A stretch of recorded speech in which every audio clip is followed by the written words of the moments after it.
Hello viewers, ভিন্নধর্মী সব গল্প পাঠে আমি নুসিন নিসা আছি আপনাদের সাথে। আজ শোনাতে যাচ্ছি একটি রোমাঞ্চকর সত্য কাহিনী। চলুন শুরু করা যাক। তখন ভর দুপুর, আমি আর মা ঘরের সিঁড়িতে বসে আছি। এমন সময় একটা অদ্ভুত ধরনের লোক আমাদের বাড়িতে প্রবেশ করে। লম্বা লম্বা চট পাকানো দাড়িতে মুখ ভর্তি, পরনেও আলখাল্লা টাইপ পোশাক, চোখের দৃষ্টি উদ্ভ্রান্তের মতো।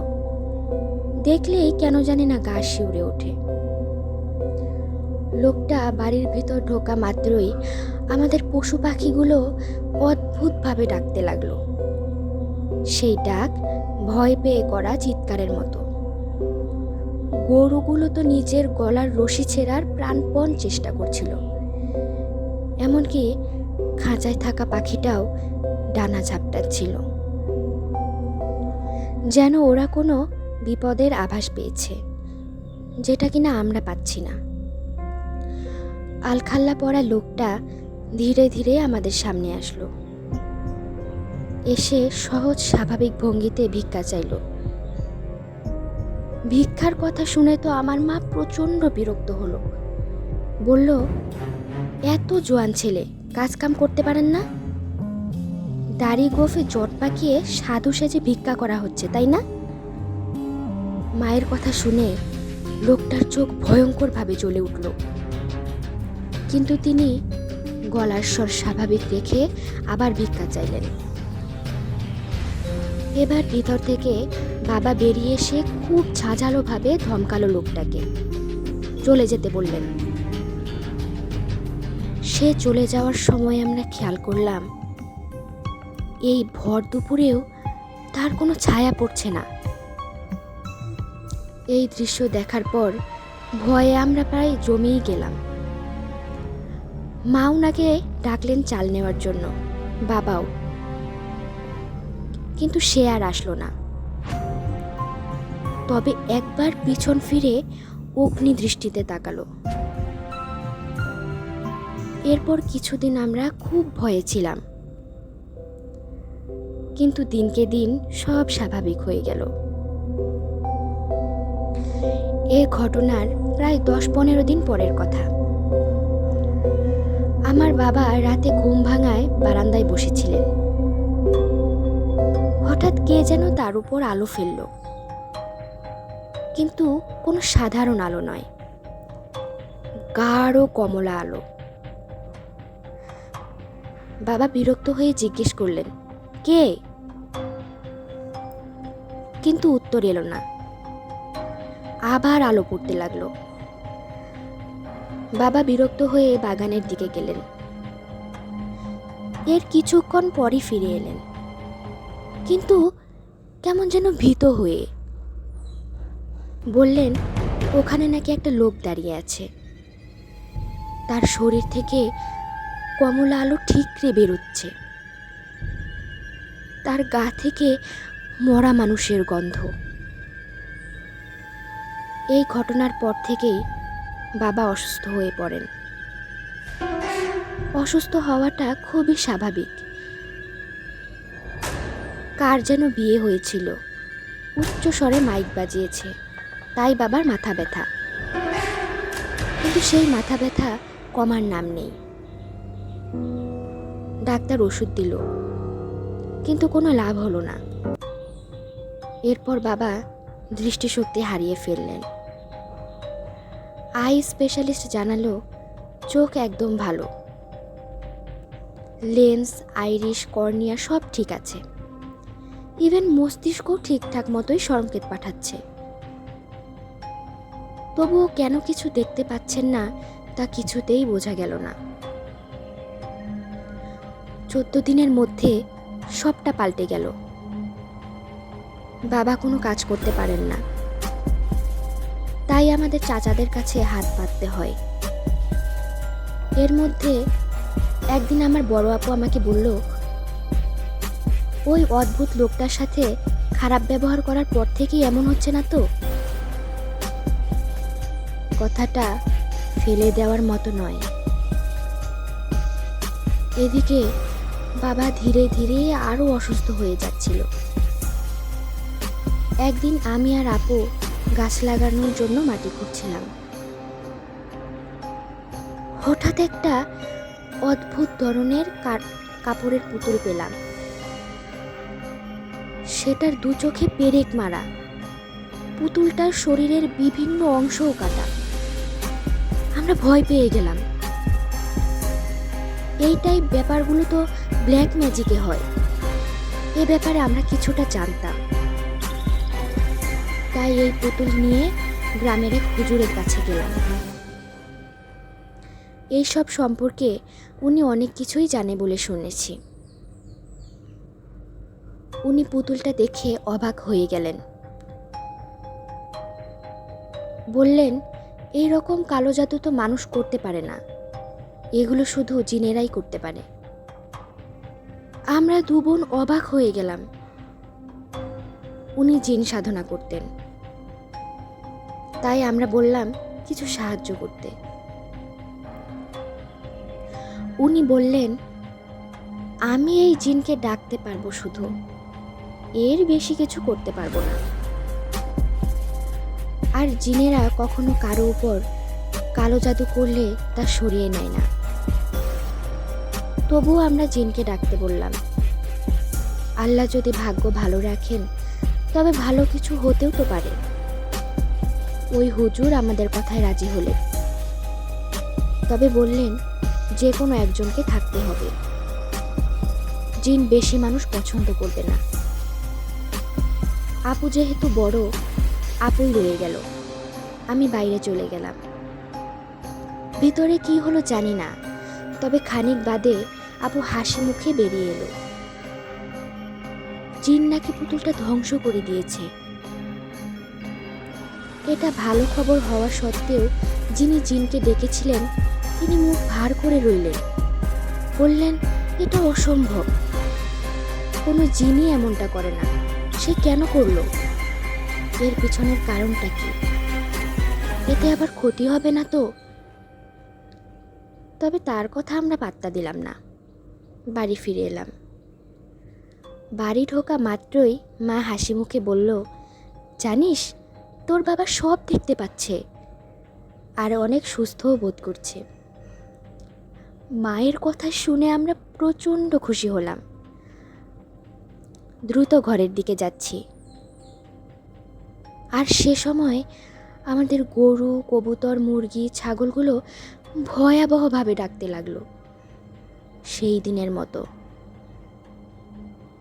প্রাণীগুলো আমাদের দিকে তাকিয়েই ভয় পাচ্ছিল। হঠাৎ আপু বলে উঠল, এই ইরা, আমার সাথে মনে হয় কেউ রয়েছে। আমি বললাম, কই, কেউই নেই তো। আপু ভয়ার্ত কণ্ঠে বলল, আছে, তাকে দেখা যাচ্ছে না, কিন্তু আমি ফিল করছি। বাবা সুস্থ হয়ে যাওয়ার পর আবার সব কিছু আগের মতো হয়ে গিয়েছিল। আমাদের সংসারে অনাবিল আনন্দ আবার ফিরে এসেছিল। শুধু আপু কেমন যেন মরা মরা হয়ে গিয়েছিল। সারাক্ষণ অদ্ভুত অদ্ভুত কথা বলতো। এই তো সেদিন মাঝরাতে হঠাৎ চিৎকার করে উঠল। ঘরের মধ্যে কে যেন হাঁটাহাঁটি করছে। আমি লাইট জ্বালিয়ে দেখলাম কেউ নেই। আপুকে বুঝালাম, কিন্তু সে তার কথায় অনড়।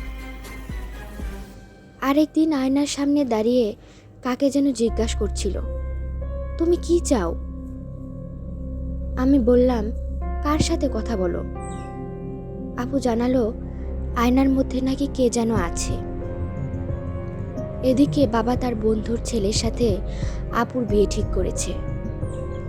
ছেলে ঢাকা মেডিকেলের ডাক্তার। আমাদের বাড়ির সবাই রাজি ছিল। তখন বিয়ের আর ৮-৯ দিন বাকি। এমন সময় একদিন আমাদের বাসায় আরেকজন লোক এলো। দেখতে খুবই ভয়ঙ্কর, একেবারে জন্তুর মতো। নিঃশ্বাস ফেললেও কেমন অদ্ভুত আওয়াজ হয়। দেখে মনে হচ্ছিল সে খুবই অসুস্থ। তাই মা তাকে বসিয়ে পানি দিলেন, খাবার দিলেন।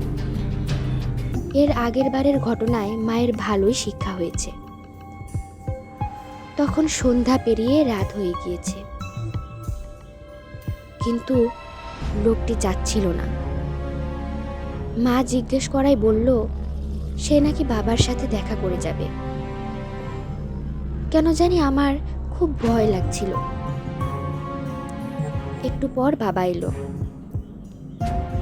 বাবাকে ভয়ঙ্কর লোকটা যা বলল তা শুনে আমরা হতবাক হয়ে গেলাম। সে বলল সে নাকি আমার বড় আপুকে নিয়ে যেতে এসেছে, আপুকে নাকি তার ভালো লেগেছে। লোকটার কথা শুনে বাবা প্রচণ্ড রেগে গেলেন, তাকে মারতে এগিয়ে গেলেন। আমরা কোনো মতে সামলালাম। এরপর পাশের বাড়ি থেকে চাচারা সবাইও এলো চিৎকার শুনে। আমি ভেতরে এসে দেখি আপু ভয়ে কাঁপছে। আমাকে বলল কুপিটা জ্বালিয়ে একটু বাইরে গিয়ে দেখতো ওই লোকের ছায়া পড়েছে কিনা। আমি তাই করলাম। দেখলাম সবার ছায়া পড়লেও ওর পড়ছে না। ভয়ে আমার বুকটা ধক করে উঠল। বড় চাচা বাবাকে বোঝালেন যে একটু বসে কথা বলা উচিত, মেয়ের বিয়ে ঠিক হয়েছে, এখন উল্টাপাল্টা কথা বললে বিয়ে ভেঙে যাবে। অদ্ভুত সেই লোকটা বলল আপু নাকি জানে যে সে আপুকে পছন্দ করে, আর সে যে নিতে আসবে এটাও আপু জানতো। আপুকে বাইরে ডাকা হলো। আপু ভয়ে কাঁপতে কাঁপতে বাইরে এলো। বাবা জিজ্ঞেস করলো একে চিনিস? আপু মাথা নেড়ে সম্মতি জানালো। এভাবে কিছুক্ষণ কথা বলার পর আবার ঝগড়া শুরু হয়ে গেল। আমার এক চাচাতো ভাই লোকটাকে মারতে চাইল। আর এরপর ঘটল একটা অবিশ্বাস্য ঘটনা। লোকটা নিজের হাত দুটো ভাইয়ের দিকে করে প্রচণ্ড একটা হুঙ্কার দিল, যার ফলে উঠানের সবাই ভয়ে নিশ্চুপ হয়ে গেল। আর ভাইয়া অনেকটা দূরে গিয়ে পড়ল। এরপর ঘরে এসে সবাই আপুকে বকতে লাগলো, আসল ঘটনা জানতে চাইল। আপু জানালো বেশ কিছুদিন ধরেই তার সাথে কিছু একটা থাকছে, প্রায়ই আপু তাকে দেখতে পায়। আর সে নাকি আপুকে বলেছে আপুকে তার সাথে নিয়ে যাবে। আপু কাঁদতে লাগলো, বলল ওর সাথেই আমাকে যেতে হবে, না হয় ও সবাইকে মেরে ফেলবে। বাবা আর আমরা পরদিন সেই হুজুরের কাছে গেলাম। সবটা শুনে উনি বললেন আমার আগেই সন্দেহ হয়েছিল, এইরকম কালো জাদু করতে জিনদের অনেক শক্তি ক্ষয় হয়, আর এটা যাকে মারতে করা হয়েছে সে যদি না মরে তাহলে জিনদের ক্ষতি হয়। তাই ওরা কারো উপর কালো জাদু করলে তা ফিরিয়ে নেয় না, অথচ এই জিন নিয়েছে। তোমার বোনের কান্না শুনে এত বড় একটা কাজ করেছে, তখন হয়তো তোমার বোনকে ওর ভালো লেগে গিয়েছে, বিধায়ী এত বড় ত্যাগ স্বীকার করেছে। আমি বললাম কিন্তু প্রথম যিনি এসেছিল আর কাল সন্ধ্যায় যিনি এসেছিল তারা তো একরকম দেখতে নয়। আমার কথা শুনে উনি বললেন কালো জাদু উঠিয়ে নিয়েছে বলে দুর্বল হয়ে পড়েছে, তাই অন্যরকম লাগছিল হয়তো। বাবা বললেন এর হাত থেকে মুক্তি পেতে কি করা যায়? হুজুর আপুকে একটা তাবিজ দিলেন, বললেন এটা পড়লে খারাপ জিনিস আর কাছে আসবে না। আমরা ফিরে এলাম, কিন্তু আপুর ধারের কাছে আসতে না পারলেও জিনটা আমাদের পরিবারের অনেক ক্ষতি করেছিল। সবাই অসুখে পড়েছিলাম, আপু ছাড়া। এভাবে সবার অসুস্থতা বাড়ছিল। মায়ের সারা শরীরে ঘা দেখা দিয়েছে, উনি বিছানা থেকে নামতেও পারেন না। বাবার অবস্থাও একই। এমনকি আমার চাচা চাচিরাও অদ্ভুত সব সমস্যার সম্মুখীন হচ্ছে, আর আমিও। সবাই খুব আতঙ্কে রয়েছি। কি অভিশাপ নেমে এলো আমাদের উপর, তা ভাবতেও খারাপ লাগে। আপুর বিয়ে আপাতত স্থগিত। আমরা বুঝলাম তাবিজ দিয়ে এই জিনের হাত থেকে রক্ষা পাওয়া যাবে না। অবশেষে সেই হুজুরের কাছে আমরা আবার গেলাম। এভাবে তো চলতে পারে না। উনি আমাদের বেহাল দশা দেখে দীর্ঘশ্বাস ফেললেন। আমরা জিজ্ঞেস করলাম, এই ব্ল্যাক ম্যাজিক থেকে পরিত্রাণ পাওয়ার কি কোনো উপায় নেই? উনি জানালো, এখন শুধু বাঁচার দুইটি পথ খোলা আছে। এক, আপুকে ওর সাথে পাঠিয়ে দেওয়া। এই কথা শুনে বাবা প্রচণ্ড রেগে গেলেন। তিনি বললেন, আমার মেয়েকে কার সাথে পাঠাবো আমি? সে আমি জানি। ওকে কি বিশ্বাস আছে যে ওর কাছে পাঠাবো? কখন শক্তির অপব্যবহার করে মেরে টেরে ফেলবে। বাবার কথা শুনে উনি বললেন, তা ঠিক, তাহলে আর একটাই পথ আছে, ওই জিনটাকেই মেরে ফেলা। আপু আটকে উঠল, বলল, এভাবে কাউকে মেরে ফেলা তো ঠিক না। আপুর কথা শুনে বড় চাচা রেগে গেলেন। বললেন, তোর পুরো পরিবার যে মারা যাচ্ছে সেটা তুই দেখছিস না? আপু বলল, কিন্তু এত শক্তিশালী একজনকে আমরা মারবো কিভাবে? এবার হুজুর বললেন, জিনদের শক্তি বেশি হলেও বুদ্ধি খুব কম, আর মানুষের বুদ্ধি বেশি। এজন্যই তো মানুষ সৃষ্টির সেরা জীব। আর ওদেরকে আমরা চাইলেই সহজেই খুন করতে পারবো না। মানুষকে যেমন ছুরি দিয়ে গলা টিপে মারা যায়, ওদেরকে সেভাবে মারা যায় না। ওদের কি করলে ওরা মরবে তা ওরাই জানে। তাই তোমাকেই ওর থেকে এই ব্যাপারটা জানতে হবে। আপু থতমত খেয়ে গেল। বলল, ওকে কি করলে ও মারা যাবে সেটাও আমাকে কেন বলবে? হুজুর বলল, এমনিতেই কি আর বলবে, তোমাকে ওর বিশ্বাস অর্জন করতে হবে। সহজ কথায় বলতে হবে, তুমি ওকে ভালোবাসো। হুজুরের কথা শুনে বাবা একটু বিরক্ত হলেন, আবার ভয়ও পেলেন। মুখ গোমড়া করে বললেন, ওই শয়তান যদি সত্যিটা জেনে যায় তাহলে তো আমার মেয়েকে মেরে ফেলবে। হুজুর বলল, এটা ছাড়া কোনো উপায় নেই। এরপর জিনটাকে একটা শেষ সুযোগ দেওয়ার জন্য ডাকলেন তিনি। সে এলো। আমাদের এতজনকে দেখে ভীষণ বিরক্ত হলো। যদিও ঘর অন্ধকার ছিল, আমরা সবাই চুপ ছিলাম। হুজুর জিনটাকে বলল, তুই এদের উপর যে কালো জাদু করেছিস তা ফিরিয়ে নে। সে কর্কশ কণ্ঠে বলল, যদি আপু তার সাথে যায় তাহলে ফিরিয়ে নেবে। হুজুর জিজ্ঞেস করলেন, তুই ওকে নিয়ে কই যাবি? আমাদের দুনিয়ায়। ও তো মানুষ, ওখানে থাকবে কিভাবে? প্রথমে খারাপ লাগবে, কিন্তু অভ্যাস হয়ে যাবে। তুই কি বুঝতে পারছিস না, তোরা আলাদা জাতি, আর আলাদা জাতি কখনো বিয়ে হয় না। আমি এত কিছু বুঝতে চাই না। আমি শুধু ওকে আমার সাথে নিয়ে যেতে চাই। তোদের ওখানে গেলে কি ওর আর ফিরতে পারবে কখনো? না, সেটা অন্য দুনিয়া। কোনো মানুষ এই অন্য দুনিয়ায় গেলে আর ফিরতে পারে না।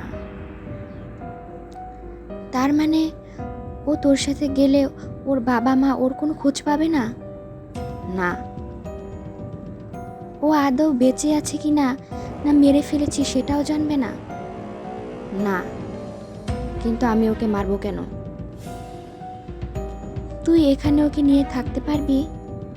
না, মানুষের এলাকার মধ্যে বেশি দিন থাকতে আমাদের কষ্ট হয়।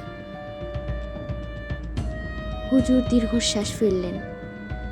কিছুক্ষণ পর জিন চলে গেল। আমরা সিদ্ধান্ত নিলাম এই জিনকে মেরে ফেলবো। আপুও রাজি হলো, কারণ এছাড়া আমাদের আর উপায় ছিল না। এরপর আপু তার তাবিজ পরা ছেড়ে দেয়। যার ফলে জিন আবার আসতে শুরু করে। আপু তাকে কথা দেয় তার সাথেই চলে যাবে, তার বউ হয়ে থাকবে, কিন্তু তার কিছুটা সময় চাই। যেহেতু বাবা মাকে ছেড়ে চলে যেতে হবে, তাই আরও কিছুদিন থাকতে চায়। আপুর কথা শুনে সে বিরক্ত হলো, জানালো আপু তো ভালোই থাকবে, আর বাবা মা কেমন আছে তাও জানতে পারবে, শুধু এখানকার কেউ জানবে না। কিন্তু তাতেই বা কি, এসব আপুর কাছে শুনেছি। আপু ওর সম্পর্কে আমাকে অনেক কিছু বলে। ও নাকি আমরা যতটা ভাবছি ততটাও খারাপ না। আমি বিরক্ত হই, বলি ওর সাফাই না গিয়ে ও কি করলে মরবে সেটা আগে জানো। মরার কথা আসলে আপুর মন খারাপ হয়ে যায়, তবু বলে আচ্ছা ঠিক আছে। এভাবে দেখতে দেখতে অনেক দিন কাটে, আবার সবাই ঠিক হয়ে যায়। কিন্তু জিনটাকে না মারা পর্যন্ত তো আর মুক্তি পাবো না আমরা। এদিকে আপুর বিয়ে যার সাথে ঠিক হয়েছিল তারাও চাপ দিচ্ছিল, দ্রুত বিয়ে দিতে চায়। তাই বাবা খালি আপুকে বলছিল যেভাবে পারিস শয়তানটার থেকে ওকে মারার রহস্যটা জান। আপুও হ্যাঁ করে, কিন্তু কিছুই জানতে পারে না। একদিন মাঝরাতে আপু হঠাৎ আমাকে ডেকে তুলে, এরপর বলে জানিস ইরা, ওকে কিভাবে মারা গেছে সেটা আমি জেনে গেছি। আমি প্রচণ্ড খুশি হয়ে গেলাম। বললাম কিভাবে আপু? বাবাকে বলতে হবে, তুমি এর থেকে মুক্তি পাবে।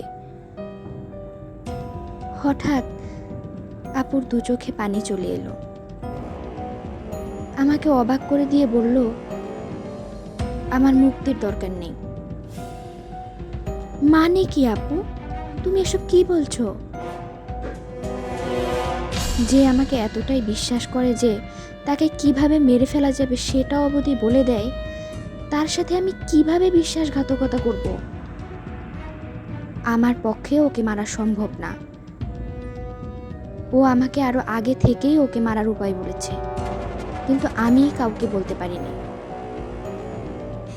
ও কত স্বপ্ন দেখেছে আমাকে নিয়ে, কারো মন ভাঙা তো মসজিদ ভাঙার সমান। কিন্তু তাহলে ও আমাদের ক্ষতি করতে পারে। এর জন্য আমি সিদ্ধান্ত নিয়েছি ওর সাথে চলে যাব। কি বলছো? আপু কান্না করে দিল, আর আমিও। এরপর আপু আমাকে বলল আমি এখনই চলে যাব, তুই বাবা মাকে বুঝিয়ে বলিস। আমার মনে হয়েছে ও আমার কোনো ক্ষতি করবে না। মনের থেকে এই দুনিয়ায় বড় কি আছে? আমি ওকে মারতেও পারবো না, আর বাবা মায়ের কষ্টও দেখতে পারবো না। তাই চলে যাওয়াটাই সঠিক সিদ্ধান্ত। চিন্তা করিস না, আমি যেখানেই থাকবো ভালো থাকবো। আর আল্লাহ চাইলে কি না পারেন, হয়তো কোনো একদিন বেড়াতে আসবো স্বামী সন্তান নিয়ে অন্য জগৎ থেকে। এরপর সে রাতে আপু চলে যায়, কোথায় গেছে কে জানে। আস্তে আস্তে ভোর হচ্ছিল, পূব আকাশের শুকতারা মুছে সূর্যোদয় হচ্ছিল। কেন জানি আমারও মনে হচ্ছিল ওরা ভালোই থাকবে।